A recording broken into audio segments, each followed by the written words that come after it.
Yep. Good morning, good evening, good afternoon, world, and welcome to Brad Johnson's lucky number 14 episode.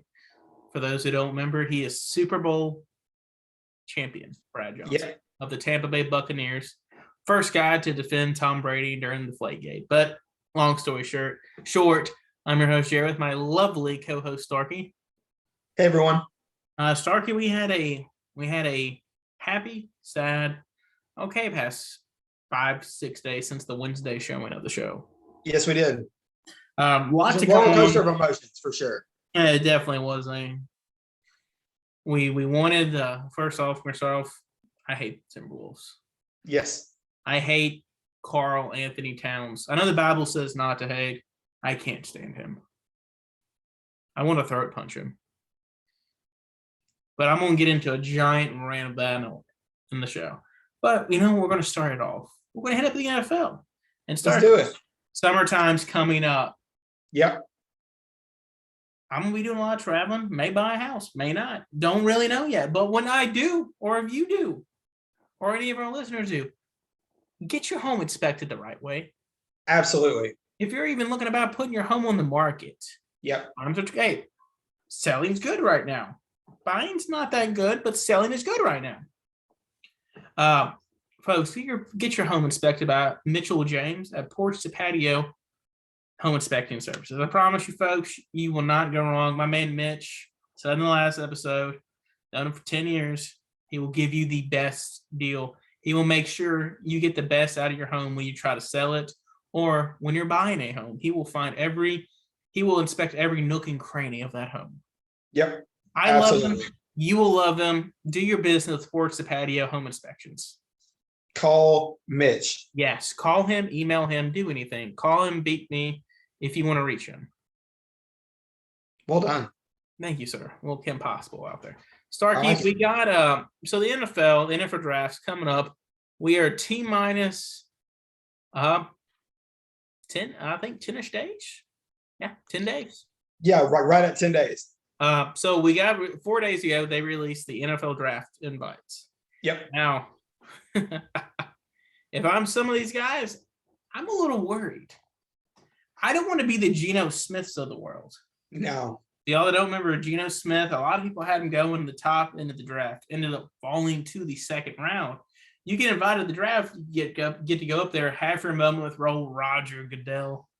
Get the bro jersey up to him. But yeah, he fell, and then instead of doing what most people did, he kind of showed his colors a little, and he went back home to West Virginia. Now, some guys stay. Gronk stayed day 2, and Gronk loved it. Oh, yeah. Gronk was up there. I think him and his brothers almost spiked his helmet. There aren't a whole lot of things that the Gronk brothers don't care for, though. They don't have a good time with. That's somebody I would love to go on a weekend trip with. I may not remember much from probably a concussion, but I'm down for it. And you got people like Aaron Rodgers. Like, you're sitting there waiting, and you got to think the world is watching you. Back in the day, it just used to be ESPN. Now you got the NFL Network watching you. Yep. All these other stations are watching you. You're on the phone for those 3 hours. I mean, you're on the TV for 3 hours. You can't go nowhere. You can't run. Like Aaron Rodgers, 2004 draft. Was it 2004 or 2005? I believe it was 2004. 2005. I'm sorry, 2005. He was supposed to go first overall. Remember, he was in the running to go home to San Francisco, where he's from, where he loves. Yep. He ended up going Alex Smith. Next thing you know, he kept falling and falling. He didn't get drafted at 24. So, hey, it's a big risk you're taking. I'm going to break down the list. Starkey, tell me who you think is in that little territory of maybe sitting a while. Malik Willis. Go for it. No. Matt Corral. I think he will be there a while. I hope not, but sadly, I could see it. Jamison Williams. It depends on how all of his medicals come back. Chris Olave and Garrett Wilson. They won't be there. No, they won't be there long at all. I keep reading a lot of mock drafts, and kind of like I see a lot of mock drafts having both of them going to Green Bay. Like your boy said, and both of them going. I love it. Drake London, he'll be gone. He'll probably be wide receiver gone. Charles Cross, he's gone. Ikim Iguana. Iki. Nah, He'll be. I saw one today. Him going first overall. I can see it. Evan Neal. No, Zach Johnson. I think he'll be a slider in the draft when I've been reading, but I think he'll be a safe pick. I think Johnson may be one of the ones that stays there longer than he probably should. 100%. Jordan Davis. No, I don't think the combine stealer. Yep. Devontae Wyatt. Possibly, but I think he'll go middle. Yeah, mid to late first round. Aiden Hutchinson. No, that man's going to be in that room like 10 minutes. You think so? Yeah, 100%. What would you do if he fell? Question the leadership of most NFL teams. Question the scouting anyway. I mean, we can question the first 3 organizations. This is true. Jermaine Last Chance You Johnson. I think he'll be in the first. He'll be a top 15. He'll be a top 10. My opinion. Mr. Karloftis. Karloftis may. I think he's in that probably 17 to 25 range, probably. I've seen some stuff with him falling lately to I saw one the other day with him going to the Chiefs. Oh, wow. Kayvon Thibodeau. No. Nakobe Dean. This is one that I think will be I think he'll end up falling to that day 2 range. I hope not. Local guy, incredible player. Everything I've heard, even better person. I believe it was one of the NFL Network guys gave Nakobe Dean a comp of Ray Lewis. I mean, Ray Lewis was barely 6 foot. Yeah. So I hope he doesn't, but because of the position, I could see Nakobe falling. Devin Lloyd. I keep seeing him at that New England range. Yeah. Every time I read a mock draft, he's always in there at the New England Patriots. Bill Belichick player. Yep. Sauce Gardner. He'll be gone in the top 10, probably top 5. Kyler Gordon. Kyler Gordon? Yeah.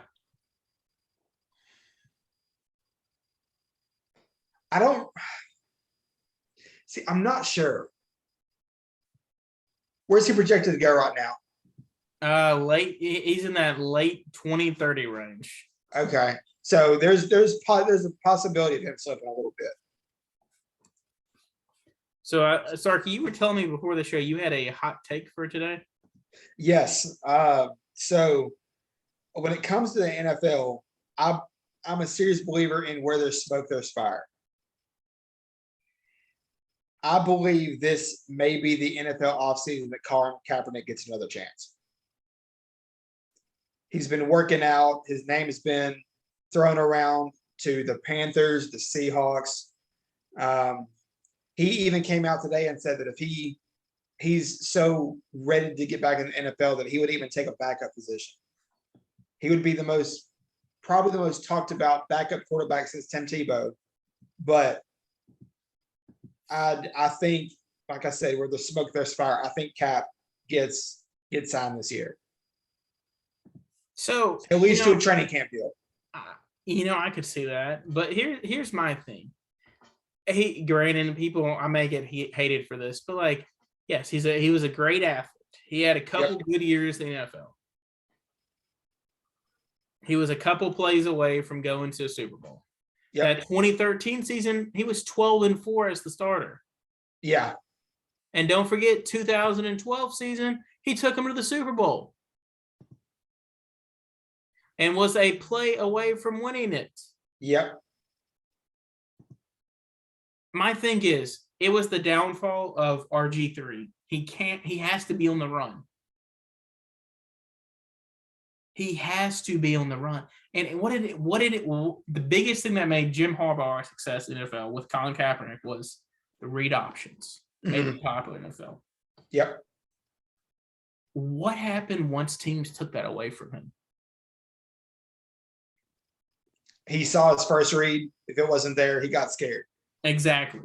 He's not yes, you can groom accuracy a little. Mm-hmm. He had all the arm strength. He couldn't throw and he can't stay in the pocket. If you're an NFL quarterback, you have to rely on your pocket. Yep.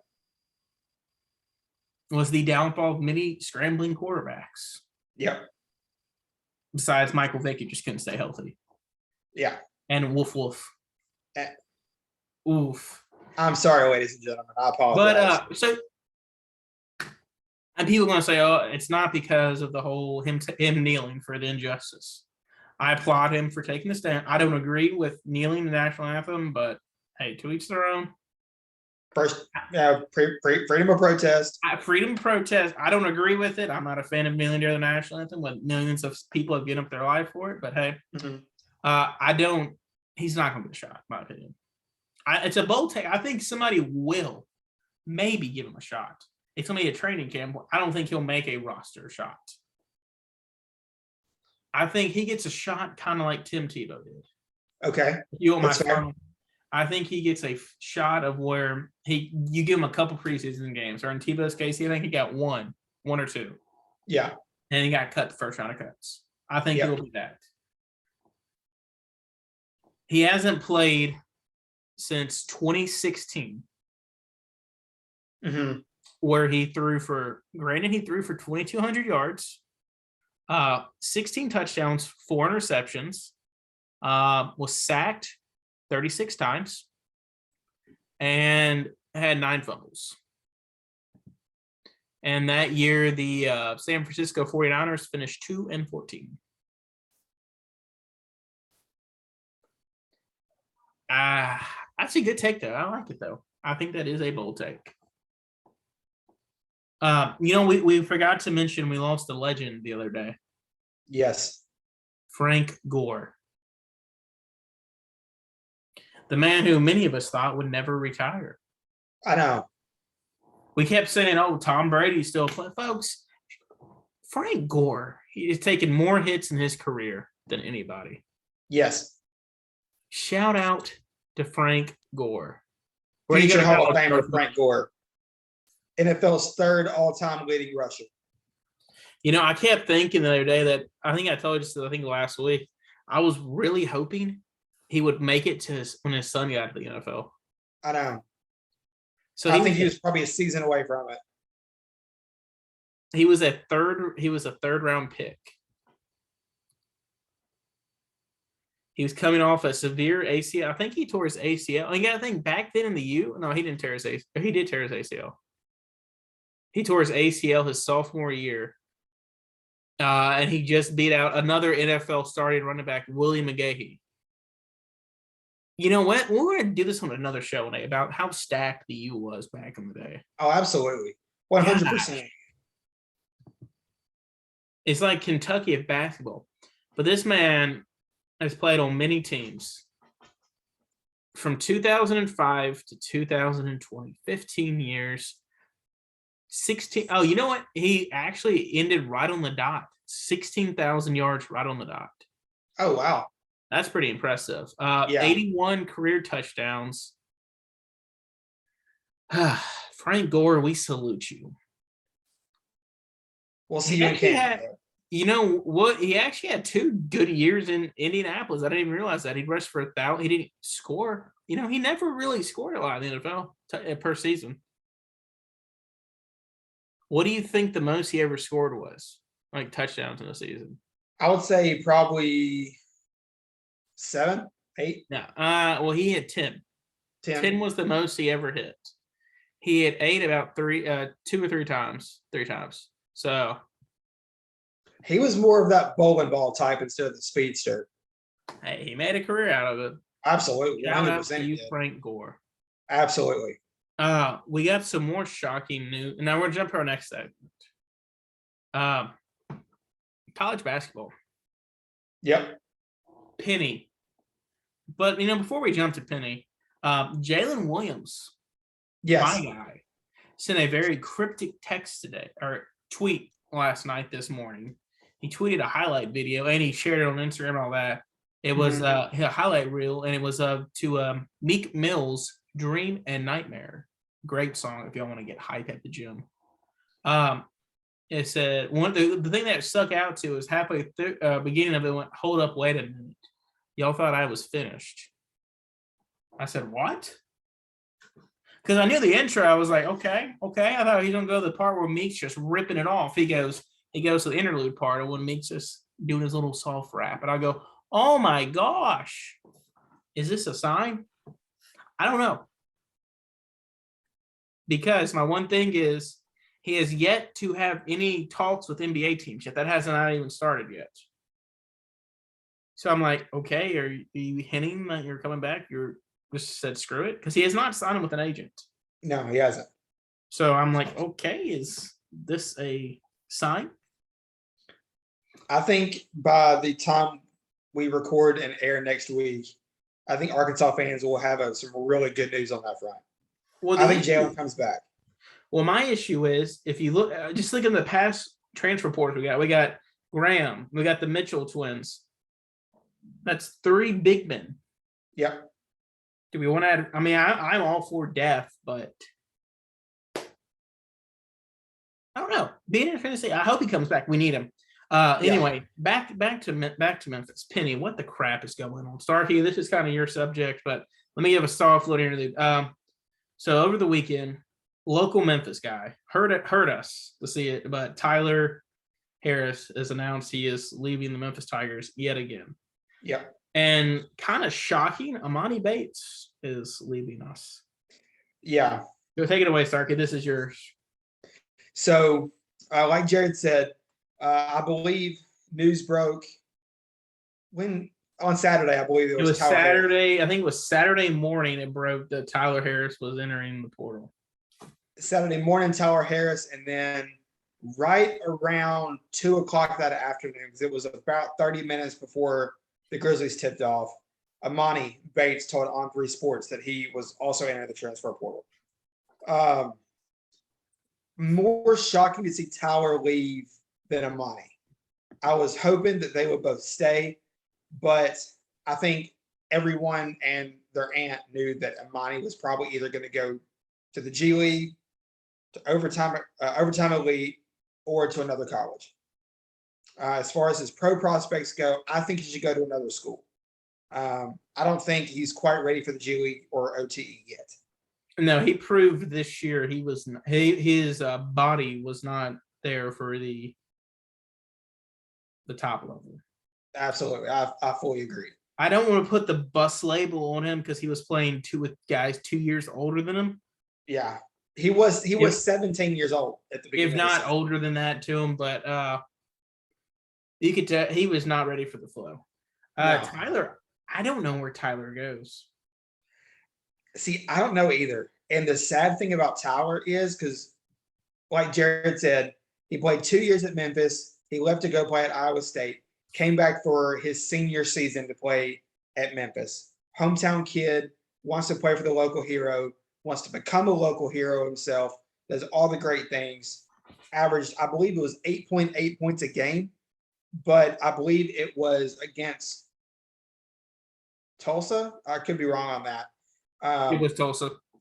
Won Memphis the game by scoring 24 points. And don't forget his first year, he scored he hit the game-winning free throws against Yale. Yes. His freshman year. Yes. And remember, he was a walk-on. Yes, this year he did. He was told that he would be, if you wanted to come back home, he would be a walk-on. He was, honestly, I hate to say it, but he was our most consistent three-point shooter. 100%. Absolutely. And Tyler was either good or he was off, but you could say it was too much more of a defensive liability being 5'8". But man, he didn't back down. He was like a little chihuahua. He came by. Yeah. Absolutely. I wish, nothing for the best for Tyler, wherever he goes. 100%. Yeah. Tyler, doubt you're listening, but if you ever come across this, best of luck, my man, wherever you go. So did you say about why he left? So yes, His mom's Facebook post. it was not Towers' decision to leave Memphis. There was a conversation between the coaching staff and Tyler, saying, for paraphrasing here, we appreciate you, man. We love you, man. But if you want to play any more basketball, it's not going to be at Memphis. I don't want to say he was kicked off the team because that has negative connotations, but Penny and the coaching staff basically told him it's time to take his talents elsewhere. I mean, and like the worst thing about this whole thing for Tyler is he didn't get a senior day. No, he didn't. That is probably, well, say probably, that is one of the worst parts about this entire story. Tyler could have had his. He wanted to come back for one last ride. Yes, he easily could have had a senior year, gone out with Lomax, who was given his senior year, his senior night. They came to Memphis together, great friends, all this other stuff. And Tyler was, I don't know if it was his decision, if it was someone else's decision, did not participate in senior night because everyone expected Tyler to come back for that 5th year of COVID eligibility. And now we're waiting to see where Mr. First 48 goes. So I was reading something when the news broke. It was later that night on 24/7 Sports. They listed the best fits for Amani Bates. Okay. Baylor was one of them. Okay. Alabama was one. Oregon was one. USC. Texas, which I would not go to Texas. Ohio State. Chris Holtman, I like him. Auburn. And Arkansas is on the list. I can tell you, I don't want him. I do not want Amani Bates as a Razorback. Too much baggage. Yep. Great kid. It's his people. Yeah. So a lot of people have the ALO transfer due to the Kendrick Davis Kendrick Davis incoming because they both play about 5'10", 5'11". He's a little bit taller than Tyler Harris, but plays the exact same style. He's a shooter. He's a scorer. Yep. So you can't play both of them at the same time. No. You would get demolished if you roll two guys below 6 foot. And then they had Caleb Murphy. Yes. Who a lot of people, a shooting guard from USF. I don't know. So basically, Penny's rolling all his eggs in this one basket. He averaged 11 points a game on 20% shooting from 3. Yikes. I don't get where we're going to get the scoring from this year. I do not see it at all. Like Memphis struggled terribly last year from the 3. You're losing Landers. You're losing DeAndre. DeAndre's not coming back. You're losing Lester. Lester's not coming back. Lester has announced that there's no way Lester comes back. I don't understand. I get Penny's going after transfers. I'm all for that. Get yourself some veteran players. 1 year, try to buy some time. Luckily, Kendrick, looking at him right now, he shoots 37% from 3, and he's 4 or 5 a game, which is good. That's good. That's good for Memphis. But you got all these roster spots. You still don't have any freshmen. No. Still nobody in the recruiting class. I honestly, right now, I think Alo and Malcolm are only 2 guys still on the team. That actually sounds about right. It honestly, it just really feels like that. We actually had another shocking news today. I'm gonna hit this later on the NBA segment. Mr. Scottie Pippen Jr. has declared for the NBA draft. Not NFL. Sorry, my bad. Scottie Pippen Jr. has declared for the NBA draft. I love it. Really? I missed that one. Scottie is just breaking. It was right when we started the show. Scottie's a dog. Granted, folks, he played on a terrible Terrible. He did not have a good time at Vandy. No, he did not. There. His highest winning, granted, this year was his best year. They finished 2 games above 500. Mm-hmm. He went 11-9. He won 20 games. He won 39 games in 3 years. That's an average of 13 games. That's terrible. But his stats, he does this like his dad. He does it all. Yeah. His stats are, for his senior year, he shot 20.2 points a game, averaged 2 steals a game, 4 assists, 3 rebounds, had a bad year at the free throw line this year, but the year before he shot 85%. Yeah. Averaged 32% from 3 and 42% from the field, playing 33 minutes a game. Somebody will give that man a shot, I promise you. He's 6'3", 185. He's not little. No, he's not. He'll be a steal in the second round. Memphis, you got a second round pick. Just saying, if he's available, I would definitely give him a look. Not to sound super cliche here, but how wild would it be if he were to be taken in the second round by Chicago? That actually would be very cliche. What pick was his dad? Let me look it up. Because that's right. His dad was a second round pick too. No, his dad was a first round pick. His dad went 5th overall. We were wrong on that one. I thought it was a second round pick. We're thinking of Rodman. Rodman was a second round pick. Oh, yeah. Yeah. He went 5th overall. He was drafted by Seattle Supersonics. Yeah, the Supersonics. And traded to the Bulls on draft night. Hey, shout out. Maybe, I think I don't really think they need a point guard. Because they got Lonzo. They got Lonzo.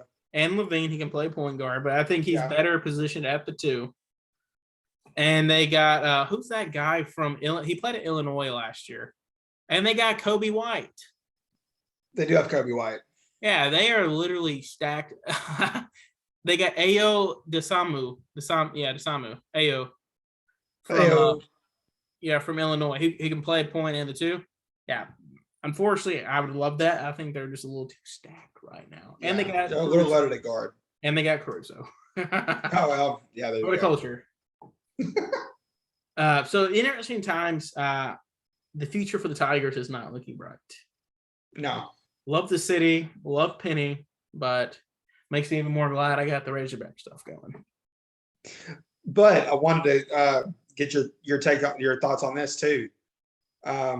Could be a possible hot take. I don't know. I think a lot of people have been saying it. Speaking of a comeback player, DJ Jeffries has entered the transfer portal for Mississippi State.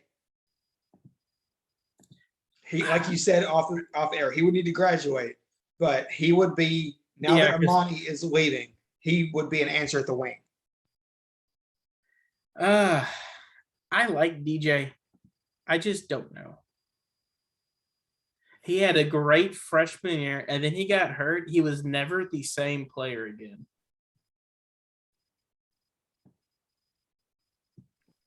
So this year he played 28 minutes a game, averaged 8.9 points a game, 4 rebounds, 2 assists, shot 29 from 3, 72 from the free throw line, and 42.5 from the field.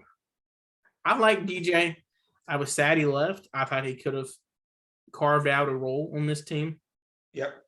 Would have been a scare. We could have gone farther. But hey, we always got the Bryant Bulldogs. I think he may go to Bryant and go play with Earl. Yeah, Earl Timberlake just announced he's going to Bryant to play with old Doug Eldert. Doug Eddard. Eddard. I'm sorry. For the culture.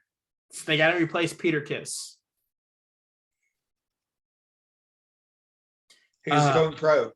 Also, I think He is going. He's going pro. Yeah, he hasn't. I mean, you just led the NCAA in scoring. Of course, you're going to leave. You'd be stupid not to. Let's run through the NBA games real fast, just before we get into the hot takes. Why we're really here? Screw you, Pat Bev. No, I'm sorry, that's Cat. So last night we had the thriller game of them all. Yes, we did. Brooklyn and I'm gonna go ahead and say Brooklyn Boston was the game of the weekend. Oh, 100%. Kyrie Sorry, played out of his mind, and they still lost. Yep. I listened to Stephen A. Smith at work. We had him on the background. I was listening to him at lunch. I had him on the background at work. I think I agree with him and Max Kellerman that it's going to take Kyrie and KD playing a full amazing game for them to win. Yep. Agreed. I was a big Brooklyn guy. I thought they were going to go far, but just watching them play, granted, a lot happened for Boston to win. You had Al Horford dropping 20 points, 20 and 15. The Al of that. This is the Al. That's like Al Horford back when he was playing for Atlanta.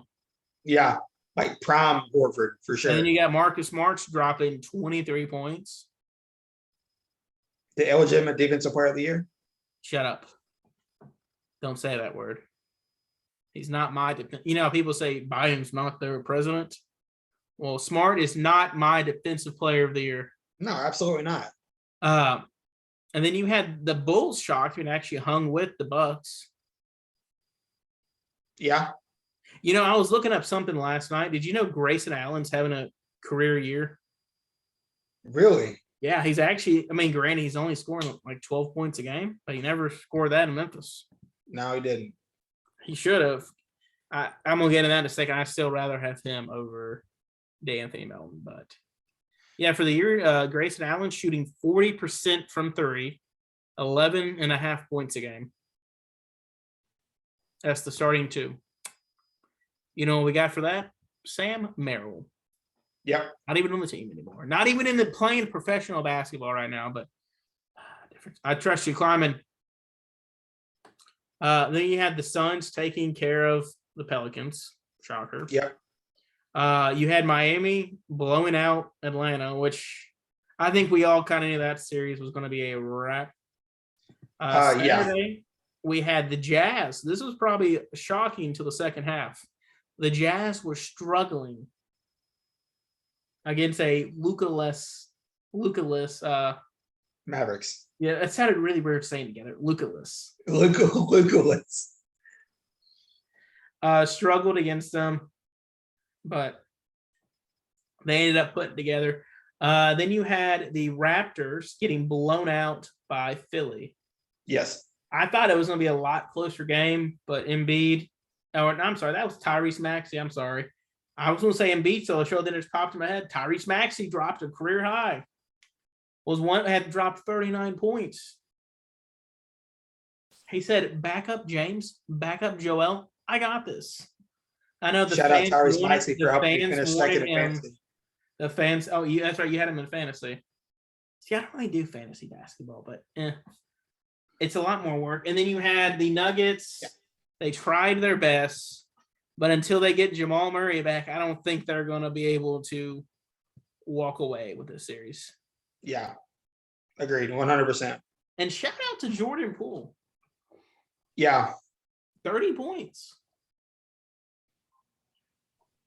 And then you had the Grizzlies. Wah, wah, wah.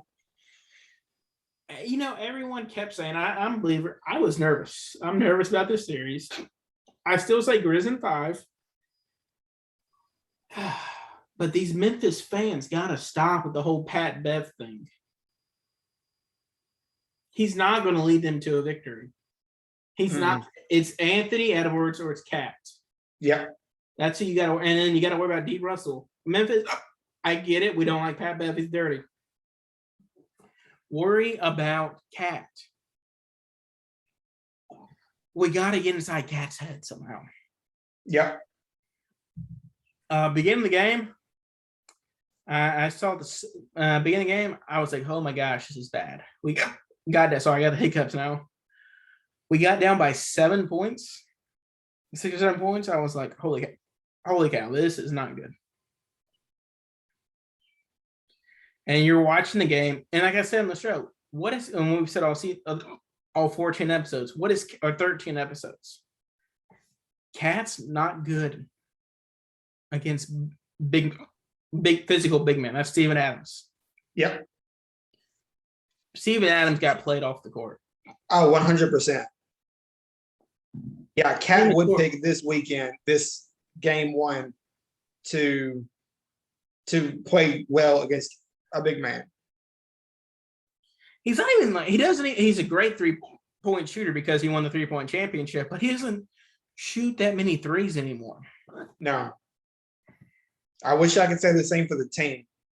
They are one of the most volume 3-point shooting teams in the league. If not, like, as far as full volume, the most full volume 3-point shooting team in the league for sure.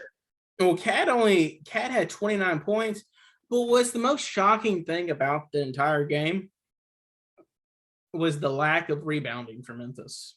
Yes. They led the league in rebounding, steals, and blocks. Yep. And I heard today one of the main reasons for that, and we talked about how awful Steven Adams played, because he is I think he's our leading rebounder. He is. Am I wrong? No, he is. Jaren only averages like 6 rebounds a game. True. The reason that Steven Adams did not get many boards at all on Saturday is because the Timberwolves put him in ISO defense. He was out of position the entire game. And this is where I believe BC is going to come into effect. Yes. Because you can put Jaren. Sorry, I didn't mean to yell there, folks. You can put Jaren on. He's very passionate about this. I'm trying not to hiccup every second. But you can put Jaren on Cat. But gosh, Jaren had 5 fouls and only played 24 minutes. Yep. You don't want your big man. And by the way, in those 24 minutes, 7 blocks. 7. Yep. Yet he's not Defensive Player of the Year. I mean, all he did was lead the league in steals, blocks. I mean, you put those together. This is apparently a new term that I heard last week. Stocks are a thing. When you combine the steals and blocks in a game, Jaren leads the entire league, and yet he can only finish 5th in Defensive Player of the Year. Makes absolutely no sense to me. I know. But I don't get why we played Adams for 24 minutes. No. When BC was out there, BC had granted, Adams is not there to get you points. No. He's there to be a defensive presence. Mm-hmm. He didn't even shoot the ball in the game. Just FYI. No. He's there to get offensive and defensive rebounds, mainly offensive kickbacks, like pass outs, and stop here and get a couple stops in the paint. Sorry, side of there. I'm sorry, but he was run off the court. Like you said, they were isolating the mess out of the Grizzlies defense. Yes, they were. Absolutely. BC needs to get more minutes.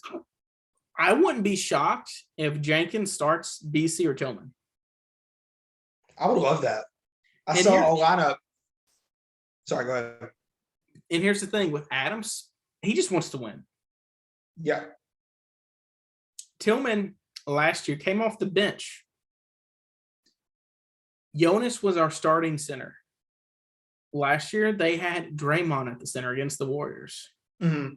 Jonas was getting burned every play. Yep. Or every other play. He was our second leading scorer last year. And guess what? He got played off the court. Tillman came in and played big minutes. Made basically a game-stealing 3-pointer. He hasn't played much this year. Get him in the game. This is the series you need him. 100%. I saw. Go ahead, sorry. I was gonna say I saw a lineup. If I can find it really fast. I'm sorry, ladies and gentlemen. No, you're fine. Well, Tillman's only played in 53 games this year. Really? He's only played in 53. He gets a lot of. I didn't realize it was only that many. Yeah, I thought it was a lot. It's a lot more than I thought, but he's only averaging 13 minutes a game. But here's the thing: that he's going to get you points. Granted, he's 6'8", but he can stretch the floor. I don't know if Jenkins wants to sacrifice having BC. BC is great off the bench. Yep. You know what I would do? I would start Kyle. Really? You had tons of success last year with Kyle at the 4. True. Him and Vanderbilt, same height. The one thing that worries me is Jaren. If you don't play Adams as much that game, you don't have any other. You have one other 7-footer, Santi. And he's doubtful with some mysterious foot injury. Well, no, you don't put a rookie who has played very little all year in the NBA final. I mean, not the NBA final, NBA playoffs. You don't. Remember, this is when you shorten your rotation down. Yeah. And that's what worries me. Jaren got fouls or he got a technical. Cat dunked on him, and then Michael Beasley got in his face. And Jaren shoved him, and when he shoved him, they got teed. Yep. So, want to get your take on this. John Roser, member of Ground City Media, and then Justin Lewis, who he writes for Basketball News. They both agree that this should be the lineup going forward. Ja at the 1, Bane at the 2, Dylan at 3, Jaren at the 4, and Brandon Clark at the 5. Okay, I don't mind that. The thing is, you put BC at the 5 on offense and Jaren at the 5, kind of like what we said in the previous shows. You basically just switch those two, the 4 and the 5, on offense and defense. Yeah, I'm not opposed to that. I like it. The thing is, you miss that spark off your bench. And that's what I've said the past couple episodes. Memphis has to find a stretch 4 in this draft. Oh, 100%. You need, if they're not starting for you need them off your bench.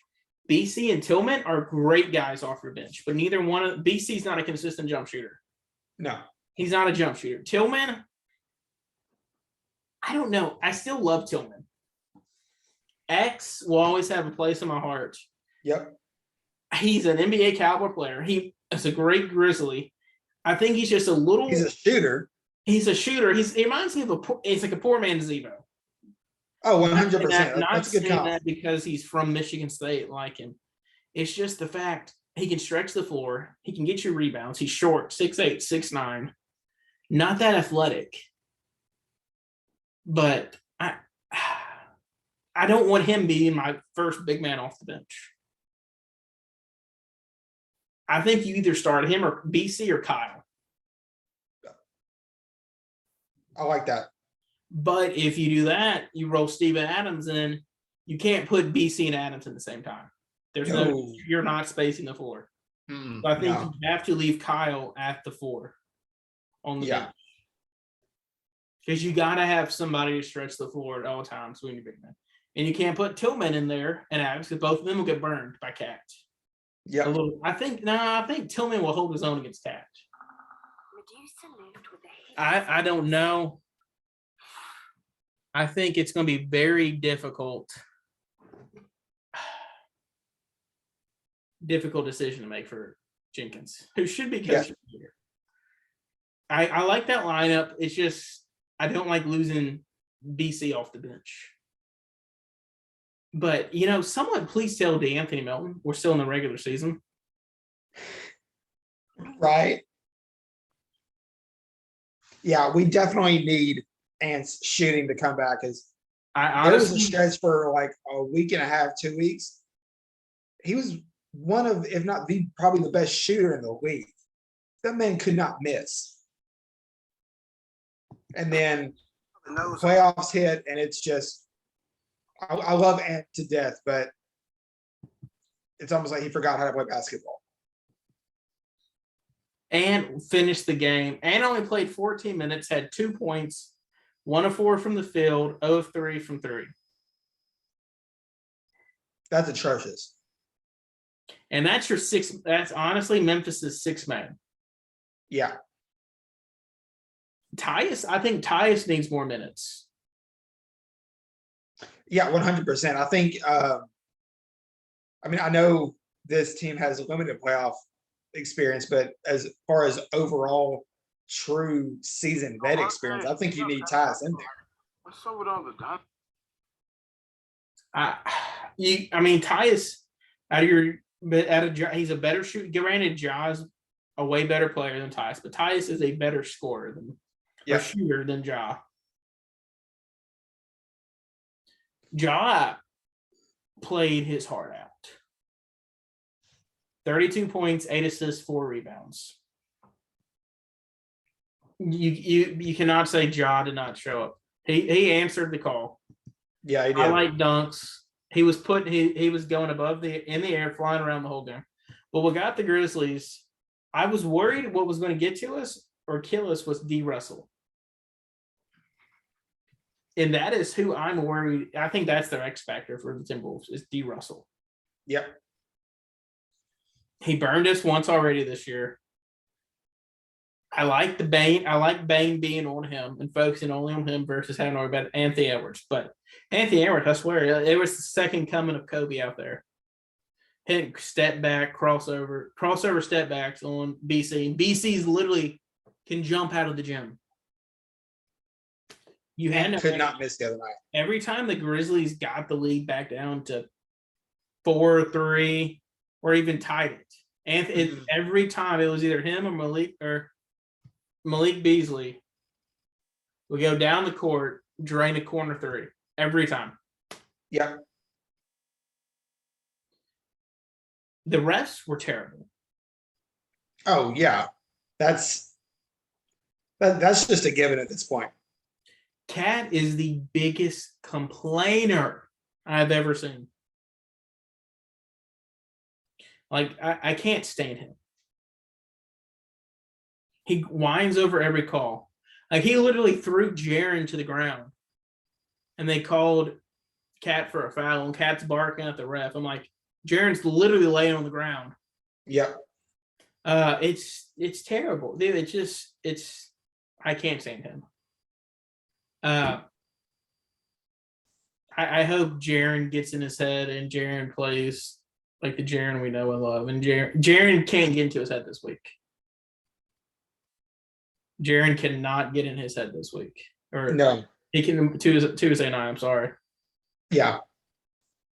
We need Jaren first year. We need regular season Jaren. I almost said first year Jaren, but first year and Jaren got in foul trouble a lot. Yeah. We need regular season Jaren who was consistent, not getting in foul trouble in a minute. Because we're going to need him against Cat this series. I thought Adams was going to be the answer, was to be able to hold his own, but he could not.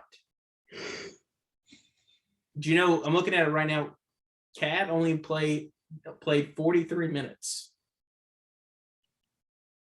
So he only was on the bench for 5 minutes the entire game. Mm-hmm. And Anthony Edwards played 40 minutes. Memphis, they have a shot. They can still come back. But like you were saying before the show, this is a must-win game. And those aren't my words. I agree. So right now, teams that have been down 0-2 in playoffs have won 31 times in NBA playoff history. 404 times the team that has gone up 2-0 has won the series. Give me just a second. Look at last year, the Bucks and the Clippers did it twice. You said 31 and 401? 31. So it's 435 times has there been a 2-0 lead in a series. The team that has had a 2-0 lead has won 404 times. And the team that's been up 2-0 has blown the lead 31 times. Blown a 2-0 lead. Come on, man. That's only 7%. There's a chance. And it would be a shame for this miracle season into the first round at Carl freaking Towns. Yes, it would. I don't think it will, but I think game one was a testament to what we need this offseason. Yeah. Another big man, a space 4 or 5. And another shooter off the bench. Yep. I still wanted to keep Grayson Allen. Granted, Melton offers you more upside on the defensive side. Yep. And you can see, looking at me, he was the best 3-point shooter for about 2 or 3 games, or about a 3 or 4 game span this season. Mm-hmm. He's going back to playoff melt. Grayson is consistent. Yep. I like Grayson knows his role and he knows what to do. That's why I was pissed when we traded Grayson for 2 seconds and Sam Merrill. I looked a little at your favorite website, Tankathon. All right. They have the Grizzlies still first round, 2 picks, 22nd overall. They have us drafting a guy I want, Nikola Jovic. I probably mispronounced. I don't, not European, but I want him. He is a 6'10" floor spacer. And then they have us drafting Christian Koloko, which I don't really know about him. I don't think we really need another. I don't know. I'd rather have a spacer floor than a true center. Because Steven is good, but I don't know how much longer Brown. And then, we haven't even talked about I guess you could say that what made the national news of the day. Not the fact that Grizzlies lost to the Timberwolves, but the lady chaining herself, the protest. Yes. Gosh darn PETA. Miss Zoe Rosenberg, a 19-year-old animal rights activist. For y'all that don't know what we're talking about here. Zoe Rosenberg, 19-year-old animal rights activist, during a timeout, chained herself to the goal at FedEx Forum. Yeah, and of course, we're not going to see it on TV, but she ended up running out. And this is the second game in a row that Timberwolves have had someone. It wasn't during a timeout. I think it was actually during a live. They had to call a timeout to get her off the court. Okay. It was during a live run because the Grizzlies won a 10-0 run at the time. They had to stop the game because she literally snuck her way down there. She literally said, I bought a second row seat behind the rim, like on the little, not the floor, but the second row in the stands behind the rim, behind the goal, and just walked down there. That just proves, folks, you can look. All you have to do to get good seats in the world is just act like you belong there. Ended up chaining herself. A lot of people were like, "How'd you get this? How did you get the chains down there?" Like they're like, "How'd you get it through security?" It was right after she posted her like $3,000 bond or bail. She's like, "Well, they're rubber. I just snuck them in. I just hid them in my purse, my jacket pocket. They didn't go off because they're rubber or plastic chains." So I was like, "Holy cow, are you serious?"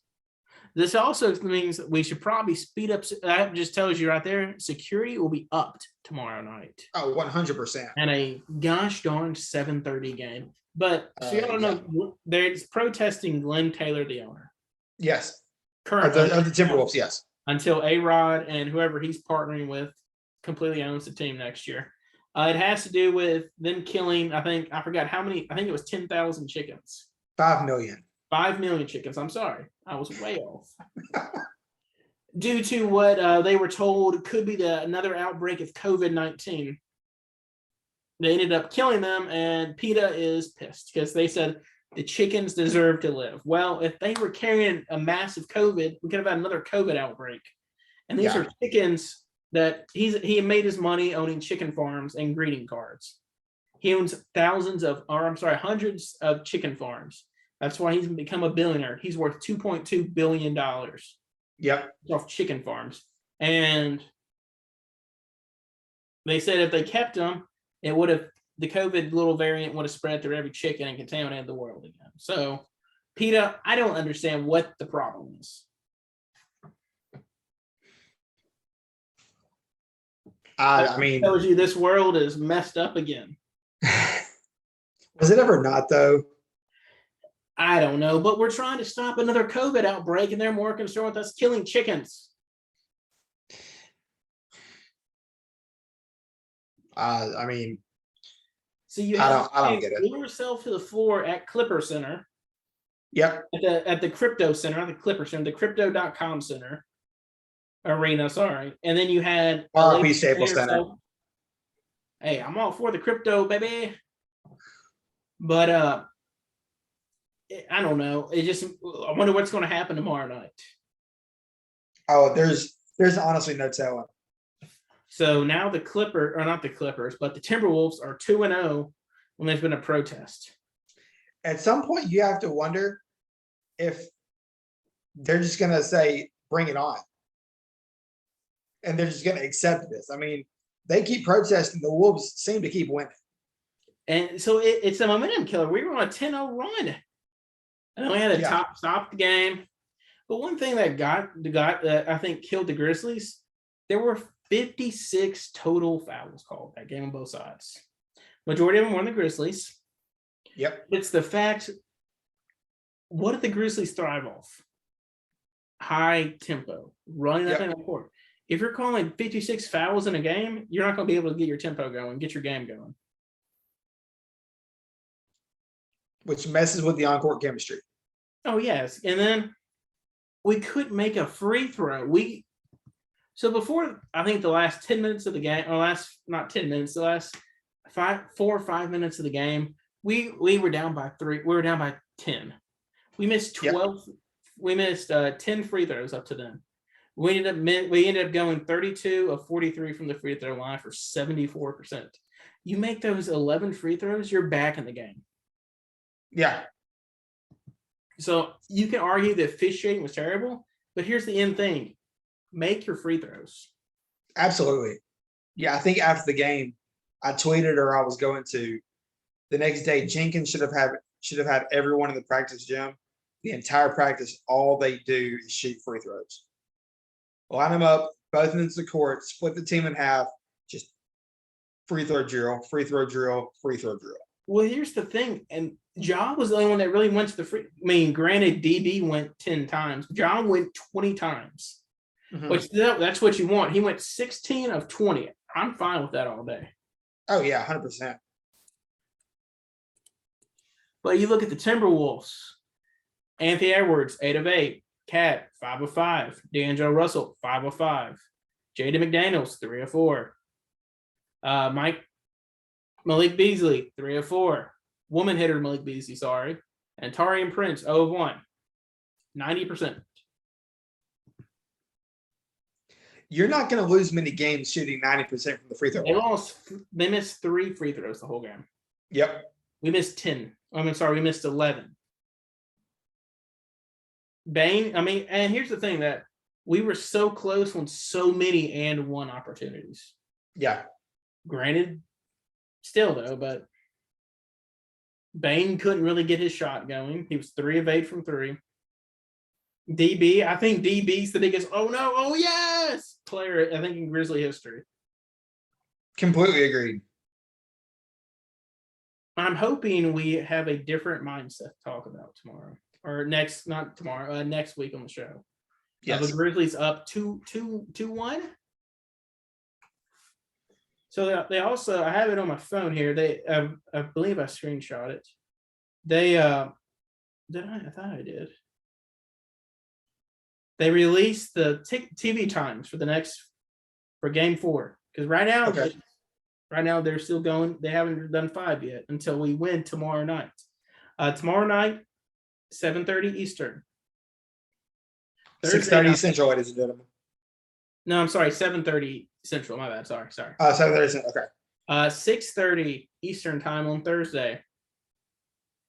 This one's going to hurt you, Starkey. It's going to hurt me. 9 o'clock Saturday Central Time. So it looks like I'm probably going to be waking up Sunday morning and finding out what the score was. Probably because you got to work the next day. Yeah. That's what they tell me. You could use a sick day. I don't know. Do preachers get sick days? Not built in. So we also had the NBA awards finalists come out yesterday. Yes.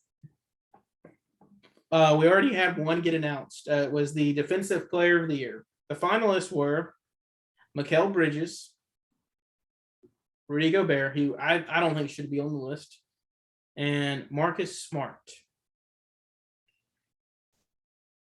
Marcus Smart ended up winning Defensive Player of the Year by 55 points. It was not close. And so you're thinking, okay, where's Jaren? Jaren ended up finishing 5th. Led the NBA blocks and steals and literally had a 7-block game. Didn't even make the top 3. That's what pisses me off. He didn't even finish with 100 points in voting. He finished with 99. They had so it went Marcus Smart, Mikal Bridges, Rudy Gobert, top 3. Bam Adebayo was 4. You can argue Bam in the 4 or 5 range. I still think Rudy should not be. Rudy didn't play that much this year. Rudy wasn't a force as you thought he was, but no, he wasn't. Terrible thing. So we'll run through the things real fast here. The MVP, the top 3 finalists are Yanni, Joel, Nikolai, the Joker. I think the Joker wins that outright. I think it's the Joker. I don't think it'll be unanimous, but I think he will win it'll be a large gap between 1 and 2. I think it'll be the Joker, Joel, and Yanni. See, I'm thinking flip Joel and Giannis. Okay. Rookie of the Year, Scotty Barnes, Cade Cunningham, Evan Mobley. Sorry, go ahead. I was going to say Evan Mobley is my Rookie of the Year. At first, I think I told you Cade, but then I realized how monster of a year Mobley had. I think it's Mobley still lose also. Oh, 100%. He started off way too strong, and Cade missing the first month of the season hurt him. Yeah. 6th man of the year. I don't really know. I haven't been following that much of this. Cam Johnson, I don't think it's Tyler Hero versus Kevin Love. 3 white guys for the culture, baby. Tyler Hero. I'm going for Tyler. Of the year. So we did Defensive Player of the Year. Should have been Jaren, but okay. NBA Most Improved. Darius Garland. Ja Morant. DeJounte Murray. He should not be in this category. He shouldn't. I'm going to say Ja wins this one. I think he does. I think Darius Garland wins it. If you look at the leap he took from year 1 to now, Garland deserves it. I think Ja should have been Defensive Player of the Year last year. Or rookie, Most Improved. Sorry, folks. I apologize. I think he should have been Most Improved Player last year. Yeah. I think this is a makeup year for Ja. Garland jumped from 17 points to 21 points, 9 assists, 4 rebounds a game. So that's why. And look at what he's done for that team. No one really thought that Cleveland team was going to be that good. No, that's true. Granted, no one thought Memphis was going to be this good. I didn't think we were going to be a 2 seed. No. Ja jumped from 19 points to 27.5. Assists went down to 6.7 assists a game, and rebounding went up to 5.7. I don't think Ja deserves it, but I want a Grizzly to win it, but it's because he's a Grizzly, but he's not the most. I go with Draymond said. He hasn't taken that big. He was getting MVP vote. votes are in the running for it. He deserves the MVP votes, honestly. He does not deserve Rookie of the Year. And like, I don't want people in Memphis to criticize me and hate me. I love Ja. Ja is the GOAT. Ja does not deserve Most Improved Player. I think that he wins it because it's a makeup from last year. If any Grizzly should be on that list, I agree actually with Ja. It should be Desmond Bane. Well, granted, last year he went from 17.5 points to 19, but it was how his game went up. Yes. And granted, his game took a massive step this year, but from his rookie year to sophomore year, that was a massive leap. And granted, he went up almost 10 points this year. I don't know. I want Ja to win it, but I'd rather see Darius Garland win it because he deserves it a little bit more. Coach of the Year, Taylor Jenkins, Eric Spoelstra, Monty Williams. Monty. I'm going Jenkins. I think it should be Jenkins, but I think this is the year. I think Monty wins back-to-back coach of the year. No, I think you give it to Jenkins. You without your star player almost half the year. You missed 26 games without Ja this year. Give it to him. Also, did you know we had an interesting stat the other night? Remember how we talked about, I think in a previous show, we discussed the old, what was his name? Tony Snell stat when he went 0-0-0-0. Yes. We had a good stat. I almost said snack, but stat this weekend in the Phoenix game last night. Jay Crowder, 1 point, 1 rebound, 1 assist, 1 block. Mr. Consistency. However, it wasn't in 1 minute. It was 28 minutes, but still impressive. Jay Crowder, boss man, 99. I was still sad we got rid of him. Yeah, I was too. He was good for the locker room for sure. Oh, he was the biggest mentor, but I wanted to get hit on this for another episode, but it was just the fact you got rid of him for a Justice Winslow, who everyone who had the tools, you thought he could have been something. He sucked. I remember I was listening to Chris Vernon's show a couple of weeks ago, and Devin Walker was talking because Devin Walker shoots he does all the media stuff, Instagram stuff. He was talking about how he shoots like the pregame stuff for the little stories. He said it would take Justice Winslow about 4 or 5 shots to make the story of you making a jump shot on the video. Yikes. And remember, you're an NBA player. If you get there before games and watch NBA players warm up, they can make them all day long with no one in front of them. Yeah. And Winslow had nobody in front of him. It would take him 4 or 5 shots to make a mid-range shot. Starkey, hit us with the USFL updates. All right. So with the USFL, there is a game going on right now between the Tampa Bay Bandits and ladies and gentlemen, the Tampa Bay Bandits and the Pittsburgh Maulers. What's the score? Playing right now. The score is, if I can find. Remember, we are the biggest Tampa Bay Bandit fans. Oh, 100%.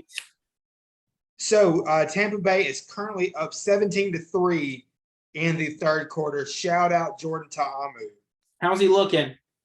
He is looking. The throw-in Samoan. The throw-in Samoan is looking like. Give me a second here, ladies and gentlemen. I should be way more prepared. I apologize.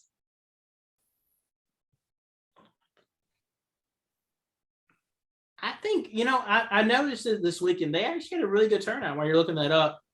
All the games are in Birmingham. Saturday night, they had a really big crowd. For the, the New Jersey Generals. Who were they playing? Because I want to hit on that in a second. It wasn't the Stallions, was it? It was. I don't think it was. Was the Birmingham Stallions? I think it was. Yes, it was. It was. Because they had a former Ole Miss star, DeMarcus Gates, made national news after he got a sack. They zoomed in on him, and he had one of those little toothpick sticks in his hand. Mhm. or not his hand in his mouth. I'm thinking, how is that not a choke hazard? Then you had while you're looking that up, you know what? Forget about that. We're going to jump to Shea Patterson, the bust. Oh, I will gladly jump to Shea Patterson. Go ahead. Shea Patterson, former Ole Miss quarterback. I know I'm going to get mauled for saying that, for even acknowledging that. Transferred to the University of Michigan to play under Jim Harbaugh. Former #1 quarterback in the country, 5-star prospect, can't miss, Johnny Manziel light, all the things. Remember his first start after Chad Kelly tore his ACL. He Was took at Texas on them A&M. to College Station and won on the road. I remember where I was that night, and I was like, this man is the next Johnny Manziel. I was losing my mind watching that man play. Went to, he got hurt. Towards ACL. Towards ACL. Got his feelings hurt when Jordan Ta'amu started over him the next year. He decided that he was going to go to Michigan, played for Jim Harbaugh for 2 seasons, and then was a went undrafted. game manager there. Oh, yeah. And I liked him. I always liked the guy because everyone on Ole Miss hated him. I wanted him to do good just to piss off the Ole Miss fans back in the day. But, yeah, he sucks. We knew. He's kind of like the so we didn't do our sponsor for this, but Billy White the bookie, yeah, folks, USFL starting, basketball still going on, NBA. Go to Billy White the bookie at billywhitethebookie@gmail.com for all your betting needs. I was talking to Billy today. Do you know what Shea Patterson reminds me of? What? The USFL. He reminds me of the Christian Hackenberg of the Memphis Express in the AFL. About big name college guy. Didn't make it in the NFL, didn't play a single down in the NFL. Well, neither Shea wasn't that big coming out of college, but still was a big name college guy, Big Ten guy. And they keep trying him. He sucked at Memphis. We ended up going through 4 different quarterbacks. Like Zach Mettenberger was a guy. And then Johnny Manziel, which I wish I bought a Johnny jersey at the time. But I'm sure you can probably still find one somewhere in the depths of the internet. I've been looking every now and you can't really find it. But yeah, he ended up Shea Patterson sucked. Like sucked. And then, well, I mean, granted, you can't really say Paxton Lynch really lit the world on fire. So to tell everyone how bad it was, how bad the Patterson experiment was for Michigan. So just going back a little bit. So after all that, Michigan drafts Patterson #1 overall. Very excited. He stays in Michigan, all the things. He gets the start. They get inside the 10-yard line. Read option, I believe it was a read option play. Patterson takes the ball, trips over his own 2 feet, falls to the ground, fumbles the ball. The defense picks it up and takes it 90-ish yards for a touchdown. And then was benched later in the game. For a Mr. Paxton Lynch. So I have the stats Paxton. pulled up for Shea Patterson. Go for it. 7 of 25. Because remember, he came back and looked pretty good. 7 of 25, 1 touchdown, 119 yards. And then and remember after that, they pulled him and put Paxton freaking Lynch in. Paxton didn't do too good either, did he, Starkey? No, he did not. Do you have Paxton stats? I have Paxton's pulled up, unfortunately. Go for it. I remember, folks, I almost was a Michigan Panthers fan. Paxton, just like his NFL stats, went 2 of 5 for 1 yard, 0 touchdowns, 1 interception, and 1 fumble. Yeah, folks, Paxton Lynch, I'm sorry, dude. It's just not meant to be. This is why we stand the Bandits, ladies and gentlemen. So I have the stats pulled up right now for the Bandits. It looks like old Jordan Ta'amu has he's 17 of 28, 158 and 1 touchdown to 1 interceptions. He's completing 60% of his throws, and he's throwing it. I got almost about 5.5 yard average per throw. And his main target right now is a former Arkansas guy who didn't get the look because of freaking Chad Morris, Cheyenne O'Grady. 6'5", 250, but ran like a 4.6 40. But Chad Morris put a bad name in his mouth, and no NFL teams wanted him. Has Dr. Brady played any so far? Dr. Brady on right now with Tamu slinging it. I don't think Dr. Brady's going to get a game, not to the fourth quarter. But see, that's one thing I noticed with that kind of all these spring leagues. Yeah. The XFL, the AFL, the USFL. There's not a lot of defense because it takes time for you to get in. Because remember, half these they literally drafted a month ago. Yeah, exactly. It's hard to literally get an offense together, run plays. Defense, it's easy. It says your cornerbacks, you two guard them. D-line, y'all rush. Linebackers, man coverage zone, blitz. Yeah, that's easy. That's it. That defense is easier to coach on the spot than an offense is because you're trying to get plays together, form a little timing rhythm with your receivers. However, there was one team that shocked us. I'm pulling it up right now. It's the AFL. The league the Memphis team sucked in. the one that folded after 92 days, I think. No. Well, technically they were the season didn't last long. It was the Orlando Apollos. They killed it, folks. First game, just listen. They made it to week 8 in the season. They went first game 40-6. Second game 37-29. Then they had 21 points. Then they had a 21-point game, 20-31. They also had 17 points in one game, 36-34. Bruh. And they were led by a Mr. Garrett Gilbert. Oh, former Texas Longhorn. Former Texas Longhorn. Former Dallas Cowboy. I forgot he was a Cowboy for a minute. And they also had a guy on his team who I'm going to talk about now, Davon Smith. Davon Smith has made controversy today, or news today. I won't say controversy, because he got fired or let go, cut really, from the USFL for more stuff is going to come out. Apparently, they didn't like his demeanor when he asked somebody for pizza versus the chicken salad. They didn't like his demeanor, how he asked it, or all that. So I was like, that's stupid. Give the man some pizza. I mean, he's in the USFL, guys. Help the man eat. I haven't said this on the show, but Starkey, I've been watching a YouTube show. Maybe Okay. have I talked a little bit about Cole Kelly? I'm not Coach Kelly from Presbyterian, the Arkansas coach. I think I did. Yeah, we talked about him a little bit off the air. Did I ever talk to him? Okay, so most y'all don't know Coach Kelly. I can't think of his first name. I'm so sorry. I got it. You keep talking. Most of them, y'all don't know him. He's the coach that never punts. Kevin Kelly, that's his name. I'm so sorry. Kevin Kelly won 8. I'm sorry. It was at Pulaski Academy for 18 years. Out of those 18 years, he won 8 state championships. And he always won 4th and 4th down, never punts, always onside kicks, always goes for 2. He's the king of trick plays. So anyway, I liked him. I thought he was going to kill it. Anyway, he got his first coaching job back in the fall.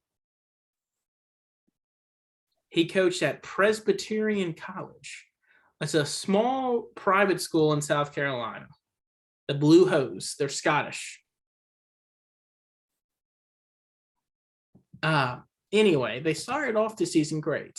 I want to give you their quarterback stats that it pulls up right here. So he also had a couple guys from the school. His starting weak side linebacker was a guy that was 5'8", 170 pounds. Weak side linebacker playing Division I football.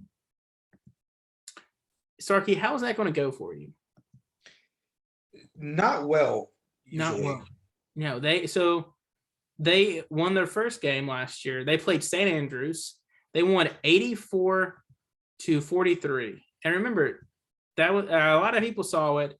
That was when their quarterback Clint McDuffie set national records for 10 touchdowns in a game, 8 touchdowns in a game, something like that. He set the record for I think 7 or 8 touchdown passes in a game.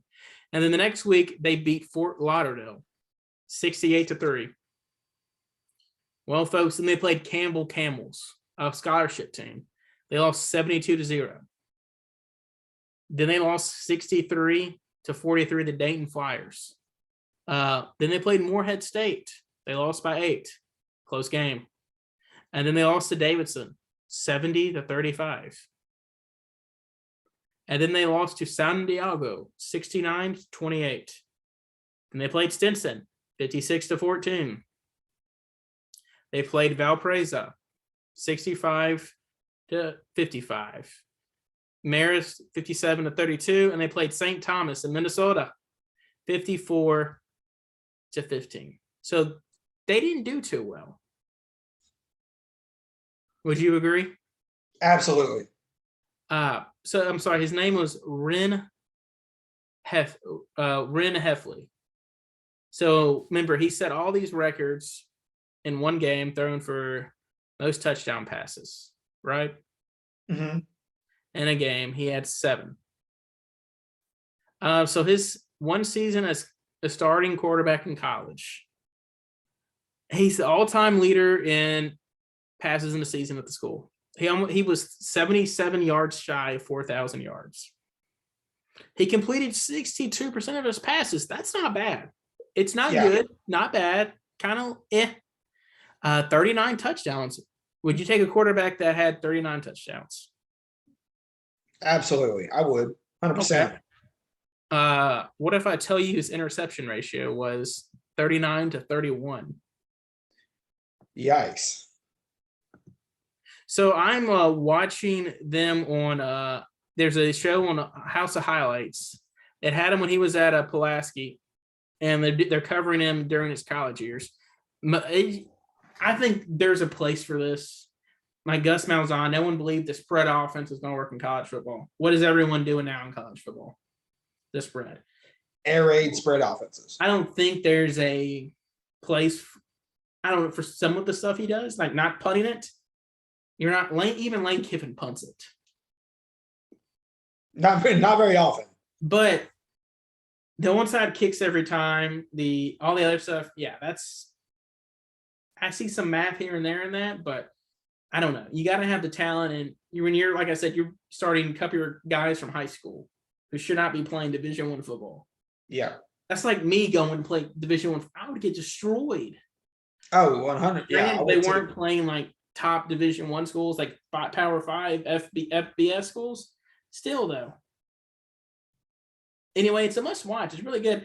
And you see like half the players are like, Coach, this guy's an idiot. He doesn't know what he's talking about. It's not going to work. Clearly it didn't, and he ended up stepping down in the season. Well, just watch the show. Starkey, hit us with the hot topic before we end the show today. So real quick, where can we find that? Where can we stream that documentary? YouTube. All right. Where you can follow that. What? Where they can like and subscribe us. Absolutely. 100%. Got to plug it. Oh, always. So our hot topic for the evening, ladies and gentlemen, and like we always say, in the comments, let us know where you stand, what your take on the hot topic is. So, Jared, hot topic for the evening. Would you rather, well, first off, before we do that, before we get into the hot topic, very, very quickly, what did you think of the Thor trailer? We finally got the Thor Love and Thunder teaser trailer this morning about 9 a.m. What were your thoughts? I don't know. I'm worried that they may try to make it another romance movie like Thor 2 was between Natalie Portman and Chris Hemsworth. I'm worried. I think it's going to be a lot more of a comedy. Kind of get to see what Thor, because if you watch the trailer, you see Thor doesn't want to fight anymore. Yeah, he's basically retiring. And then you see the trailer, you see Natalie Portman wielding Mjolnir. Yep. At the very end. So you're like, what? Yeah. Wearing the Asgardian armor. So you're like, okay, this is very weird. My wife asked a good question. She goes, "How long will the Guardians be in the movie?" I don't think the Guardians will be there very long. I think they'll be in there maybe 10 minutes, 10, 15 tops. Yeah, I think most of their footage we saw probably in the teaser. But I do think that Chris Hemsworth will be back for Volume 3 of Guardians. I do think he'll be back in that. Oh, 100%. I can't wait. Because we got to find Gamora. Yes. Yeah, we have to find Gamora. Hit us with the topic. So, hot topic. Jared, would you rather be the best player on a bad team or the last bench player on a good team, and why? How many rings do I get? That's up to you. Okay, so it could be college or pro, either one. You can pick. I have kind of a unique answer for this question. Honestly, I kind of rather be a bench player on a good team. Okay. I want the hardware. Absolutely, for sure. Give me the hardware, baby. Because if I don't ever make millions of dollars somewhere, I can sell that and make thousands. Yeah. And it's something that someone never take away. You were a world champion. Yep. Like Carmelo is always going to have by his name, great player. He's never really on sometimes he was in a bad team, but he never won. Because you're sacrificing your fame in some cases for the team. Yep. You're putting I'd rather be on a bad team. And I'm sorry, I'd rather be a bench player on a good team and win some rings, win some dynasties. Because you gotta think that equivalents to money. And I love some money. You do love you some money. So what would yours be? So I'll ask my wife the same question. We've actually talked about this before. I have kind of a unique answer. When it comes to college, I would rather be the best player on a bad team. Because in college, scouts can find you wherever you are. And if you can ball in college, somebody will more than likely give you a shot. That makes sense. I was kind of doing mine on the NBA or professional level. I like the college one because that way you'll still get noticed. But if I was in the pros, I agree with you 100%.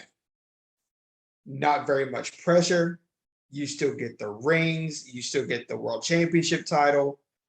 You still get to practice and play against good, great players. And you yourself could be a good player.